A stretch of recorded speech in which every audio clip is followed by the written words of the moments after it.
रिलायंस के जियो ने पूरा देश सिर्फ फोन कॉल्स नहीं बट डेटा कैसे कंज्यूम करता है वो पिक्चर ही बदल दिया और अब ये नए एरियाज को एक्सप्लोर कर रहे हैं।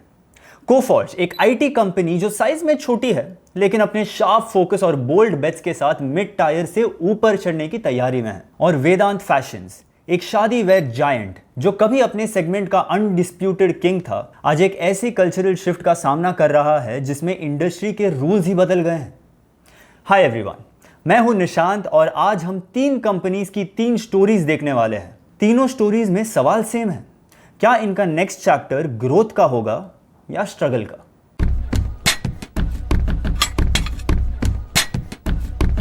ट्वेंटी 2016 में जब मुकेश अंबानी ने जियो लॉन्च किया था तब एनालिस्ट स्केप्टिकल्स थे और 70,000 करोड़ का रोल आउट प्लान सुनकर सब सरप्राइज भी थे।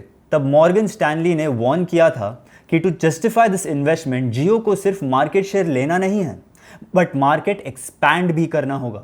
मॉर्गन स्टैनली के कैलकुलेशन से फर्स्ट ईयर में जियो का 40 मिलियन सब्सक्राइबर तक होने का एस्टिमेट था। फिच का कहना था कि 20 to 30 मिलियन से ज्यादा सब्सक्राइबर्स मिलना मुश्किल है, बट अंबानी का first year target 100 million subscribers का था। फिर हुआ इंडिया का data revolution, free calls, dirt cheap internet. इससे जियो ने सिर्फ मार्केट शेयर ही नहीं छीना बल्कि मार्केट का साइज ही बदल दिया। फास्ट फॉरवर्ड आज के टाइम पे जियो रिलायंस इंडस्ट्री का ग्रोथ इंजन है। 2015 से RIL का स्टॉक 22% CAGR पे ग्रो हुआ एज कंपेयर टू निफ्टी 50 जो 12% ग्रो हुआ है। टेलीकॉम सेगमेंट अलोन अब RIL के एबिटा का 40% कंट्रीब्यूट करता है और रिटेल मिला के रिलायंस की हाफ से ज्यादा अर्निंग्स ये कंज्यूमर फेसिंग डिओ से आती है। Latest Q1 FY26 results record breaking थे।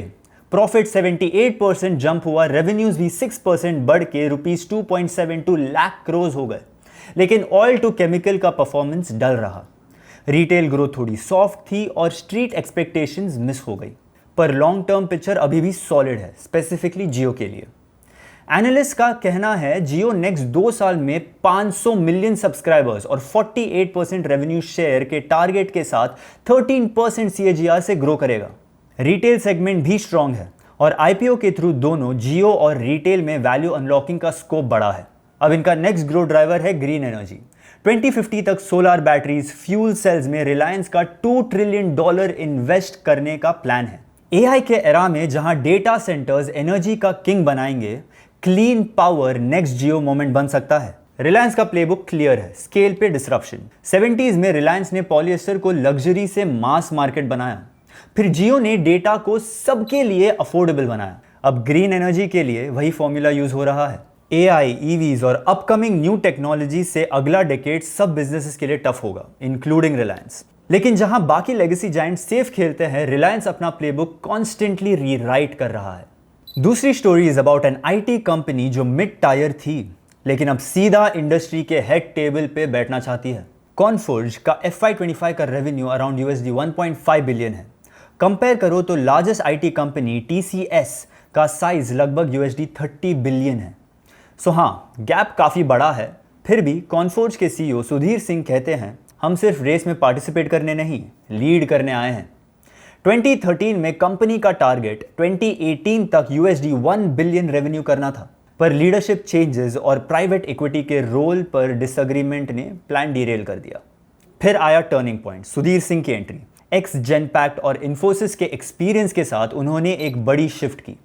हॉरिजॉन्टल सेल मॉडल्स छोड़ के वर्टिकल मॉडल्स पे फोकस किया, मतलब स्पेसिफिक इंडस्ट्रीज में डीप एक्सपर्टीज पे कॉन्सेंट्रेट किया। जैसे आज BFSI उनका 30% रेवेन्यू कंट्रीब्यूट करता है, इंश्योरेंस 19% और ट्रैवल हॉस्पिटैलिटी 18%। अब इंडस्ट्री एक्सपर्ट्स के हिसाब से एक मिड टायर IT कंपनी में सेक्टर कॉन्सेंट्रेशन एक वीकनेस है, पर कॉनफोर्ज के लिए ये उसका USP है। फॉर एग्जाम्पल, ट्रैवल इंडस्ट्री के लिए उनके डीप डोमेन नॉलेज ने उन्हें सेबर, जो एक ट्रैवल सॉफ्टवेयर प्रोवाइडर है, उनके साथ $1.5 बिलियन का डील दिलाया। इससे उनके Q1 रिजल्ट्स अच्छे रहे। इनफैक्ट, जब पैंडेमिक ने ट्रैवल सेक्टर को डिसरप्ट कर दिया तब भी कंपनी ने ग्रोथ मेंटेन की। स्टॉक ने पिछले 5 साल में 5x रिटर्न दिए, जो निफ्टी IT इंडेक्स से काफी बेटर है। कॉनफोर्ज का एक और अलग अप्रोच है, execution matrix. Typical IT firms total contract value या एनुअल ग्रोथ देखती है, पर Coforge weekly proactive large deal proposal submitted count करते हैं, जो उनके लिए सबसे इंपॉर्टेंट मेट्रिक है। ऑल्सो कॉनफोर्ज बड़े बेट्स पर कभी गिव अप नहीं करता। अगर वो वर्कआउट ना हो रहा हो तो आइडिया ड्रॉप नहीं होता, एग्जीक्यूशन टीम रिप्लेस होती है। पर कंपनी की स्लो ग्रोथ स्टोरी इतनी स्मूथ भी नहीं है। Q1 में एबिटा मार्जिन्स थोड़ा मिस हुआ। फ्री कैश फ्लो भी प्राइमरीली AI डेटा सेंटर्स में इन्वेस्टमेंट के कारण नेगेटिव हो गया और ब्रोकर्स कॉशियस है कि अगर ये कैपेक्स ज्यादा लंबा चला तो रिटर्न्स प्रेशर में आ सकते हैं। फिर भी कंपनी FY26 के एंड तक 14% मार्जिन टारगेट कर रही है। इन्वेस्टर लेंस से देखा जाए तो ये classic growth versus profitability dilemma है। मिड टायर आईटी में आम बात है कि एक साथ दोनों अचीव करना मुश्किल होता है, पर सिंह का मानना है कि कोफोर्ज दोनों कर सकती है क्योंकि they are still very small और स्केलिंग का अपॉर्चुनिटी काफी बाकी है। बॉटम लाइन ये है कि कोफोर्ज अपने वर्टिकल डेप्थ और अग्रेसिव एग्जीक्यूशन के दम पे आईटी इंडस्ट्री के लीडर बनने की रेस में है।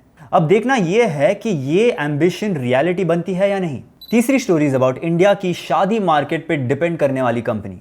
2022 में जब वेदांत फैशंस यानी मान्यवर ब्रांड का पेरेंट स्टॉक मार्केट पे आया तो एक्सपेक्टेशन कंप्लीटली ये थी कि ये कंपनी इंडिया के बिग फैट वेडिंग के वेव को राइड करेगी। लेकिन फास्ट फॉरवर्ड सिर्फ 3 साल के बाद और पिक्चर काफी बदल गया है। कंपनी का मार्केट कैप आधा हो चुका है, स्टॉक आईपीओ के ₹850 डेब्यू से नीचे है, रेवेन्यूज फ्लैट है और प्रॉफिट स्लिप कर रहे हैं। शादी सीजन का मैजिक क्लियरली फेड हो रहा है। अब ब्लेम सिर्फ कम वेडिंग डेट्स पे नहीं है, जो इन्होंने एक्चुअली अर्निंग्स कॉल में रीजन बताया था। अब रियलिटी ये भी है कि कल्चरल चेंज भी आ रहा है। मिलेनियल्स और जेनजी का शादी इक्वेशन ही चेंज हो गया है। अब 500 गेस्ट की वेडिंग पुरानी बात हो गई है। अब स्मॉल वेडिंग्स और ट्रैवल पे स्पेंडिंग ज्यादा पॉपुलर है। आउटफिट वाइज भी लोग अब फास्ट फैशन, रेंटल्स या D2C ब्रांड्स चूज कर रहे हैं। ₹2 to 3 लाख के हैवी एथनिक वेयर पे एक बार का एक्सपेंस उनको जस्टिफाइड नहीं लगता। और कंपनी का जब कोर बिजनेस का 90% revenue wedding and occasion wear पे डिपेंडेंट हो तो ये शिफ्ट डेंजरस हो सकता है। कंपनी ने विमेंस वेयर के लिए मोहे, प्रीमियम वेयर के लिए त्वमेव और वैल्यू प्राइसिंग में दिवस जैसे ब्रांड्स लॉन्च किए। स्टोर नेटवर्क एक्सपैंड किया, लेकिन net square footage growth slow हो गई है और नए स्टोर्स की प्रोडक्टिविटी भी गिर रही है। फ्रैंचाइज पार्टनर्स भी कॉशियस हो गए क्योंकि पे बैक टाइमलाइंस लंबे हो रहे हैं। इसके अलावा इस डिक्लाइनिंग मार्केट में कंपटीशन भी इंटेंस हो चुकी है। रीजनल ब्रांड्स, D2C लेबल्स और रेमंड के एथनिक्स और आदित्य बिरला के तस्व जैसे बिग प्लेयर्स सब अग्रेसिवली मार्केट कैप्चर कर रहे हैं। और इसका रीजन ये है कि ये इंडस्ट्री में मार्जिन्स काफी ज्यादा है। इफ यू सी, मान्यवर के नंबर्स भी इंप्रेसिव है। पैट मार्जिन्स 28% है, एबिटा मार्जिन 46% और gross margin 67%। Return on capital employed भी अप्रॉक्स 44% है, जो कि 2 साल पहले 53% था। लेकिन इन्वेंट्री टर्नओवर स्लो है। मतलब प्रॉफिटेबिलिटी तो है, पर ग्रोथ इंजन स्टॉल मोड में है। तो वेदांत फैशंस अब एक क्रॉसरोड्स पे है। सिर्फ वेडिंग वेयर पे डिपेंड करके ₹30,000 करोड़ मार्केट कैप वापस लेना कंपनी के लिए मुश्किल होगा। So now the question is कि क्या ये कंपनी री इन्वेंट होके अर्बन इंडिया के नए सेलिब्रेशन कल्चर के साथ अलाइन हो सकती है? It remains to be seen. That's it for today then. Reliance का जियो से लेके ग्रीन एनर्जी तक का प्लेबुक स्केल पे डिस्ट्रप्शन का मास्टर क्लास है। कोफोर्ज का मिड टायर आईटी से लीडरशिप टेबल तक का मिशन रिस्क और रिवॉर्ड दोनों के साथ आता है। और वेदांत फैशन का ग्लैमरस शादी बाजार अब कल्चरल शिफ्ट के टेस्ट पे खड़ा है। मार्केट में कभी सिर्फ नंबर्स का गेम नहीं होता, नरेटिव भी इक्वली पावरफुल होता है। एंड एज एन इन्वेस्टर ये नरेटिव समझना आपके लिए सुपर इंपॉर्टेंट है। So if you like this video, give us a like. और फ्यूचर में ऐसे ही अपडेट्स के लिए subscribe to Upstox. Investment in securities market are subject to market risks. Read all the related documents carefully before investing.